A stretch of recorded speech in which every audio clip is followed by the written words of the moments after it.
Hello, welcome to another video by LSX Engines, Tuning, and Marine. In this video I'm installing the oil pump and the oil pan and the oil filter. And then the engine will be ready to flip back over and finish up the top. So I cleaned this oil pump. It was very nasty inside. It had, I don't know if you've seen the other videos on this engine, but it had very, very thick oil, looked like kind of like that down there, almost yellow. It was a mixture of water and oil, probably more water than oil, but anyway, so I had to clean all that out of the oil pan and the pickup here, and I've thoroughly flushed it out with gunk and cleaned it up. So I've just bolted the oil pump down to the, this is the rear main bearing cap, and it fits on two dowels right here, and then you just push it down on there, and then you put this bolt in, and the bolt's tightened to 66 foot-pounds, which I just did. One thing I want to warn you about, you need to be very careful, make sure this is the right bolt. If you lose track and don't have the right bolt, if the bolt's too long, it will actually go, the hole that this bolt goes through is actually tapped all the way through this main bearing cap.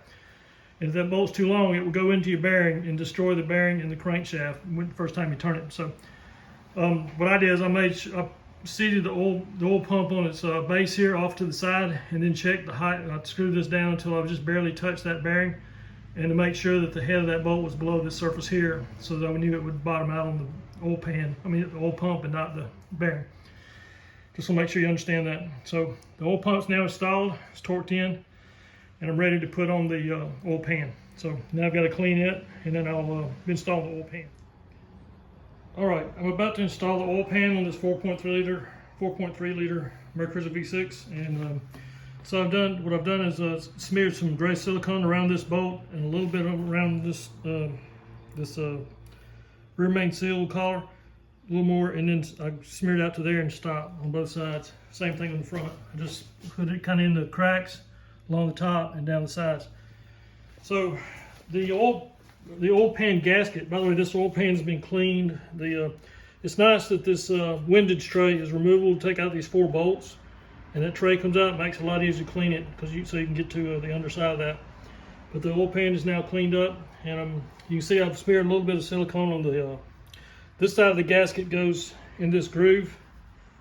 So the gasket, you go ahead and press the gasket into this pre-made groove in your oil pan, and I put silicone on about both sides of the rubber gasket, just in the places where it's prone to leak, which is around through here and around through there. So I'm about to install this oil pan. By the way, I haven't smeared oil. I haven't smeared the silicone on the underside of this. I'll do that as soon as I put the camera down, and then I'll set the gasket into the pan and then place the pan onto the engine.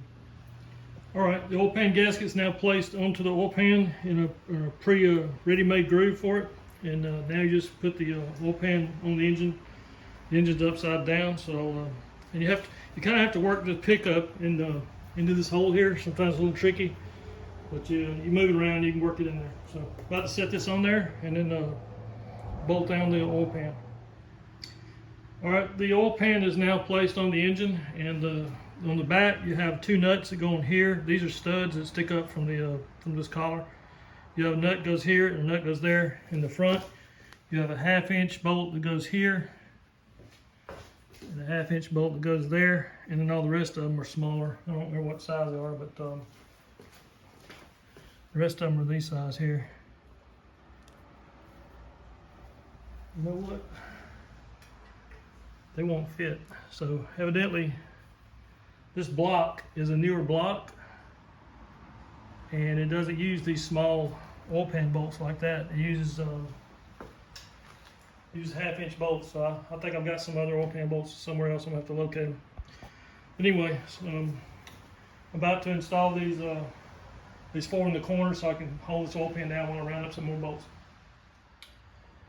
All right, the oil pan is now installed. I've tightened down this nut on that stud, this nut on that stud. I've got a 1/2-inch bolt in the front there, 1/2-inch bolt right there. The threads are actually, I think, 5/16 by 18. So I've got 4 more bolts on each side to put in, and like I was saying in the previous segment, these were bagged and tagged as this customer's oil pan bolts, but these are the old style small, I guess 1/4-inch threaded with a 3/8 hex head. The new style is these larger ones. These are I believe are 5/16, yeah, 5/16 18 with a 1/2-inch head. And I just so happened to have a tub of 4.3 V6 parts from cores that I took apart. These engines I get pretty cheap because nobody really wants them. So I might pay $50 for a core and tear it down, and I keep the parts in that bucket. So I was able to scrounge up 10 bolts, from oil pan bolts from a core. Got lucky there. So I've just cleaned these up and I'm about to install them I'm putting blue Loctite on each one of them, and I'm going to put them in and tighten them up. I've still got the old block, the old crack block that this is a rebuild from and or rebuild for, and I'm going to check that block to verify that these are the proper. I bagged and tagged. They were labeled with the customer's name. This is his label, but I don't know how this. Unless the old block had different size holes for the oil pan bolts, I'm not sure how this makes up the curve. But anyway, I've resolved it, and I'm about to finish up putting the oil pan on. I wanted to mention that these bolts here are 18 foot-pounds each. That's 216 inch-pounds if you have an inch-pound torque wrench. I typically use those when I've got low numbers. Also, while I've got it upside down, I went ahead and installed the motor mounts on each side.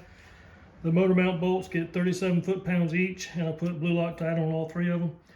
This is the starboard side of the engine, and this is the side that has 2 studs, one there and one here, and that's to hold the bracket that holds the fuel water separator for the fuel system.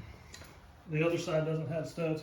Again, these are tightened to 37 foot-pounds for the motor mount bolts. Also, I installed the oil filter. I put brand new oil, smeared oil on the rubber seal on the oil filter and tighten as tight as I go with my hand. And the part number I use is AC Delco PF47E. It's 2002 Vortec V6 Chevrolet Silverado truck. So that's basically what this engine is. So. All right, I'm about to, the bottom side of this engine's buttoned up, and now I'm going to flip it over and work on the top side, and that'll be a new video. Thanks for watching.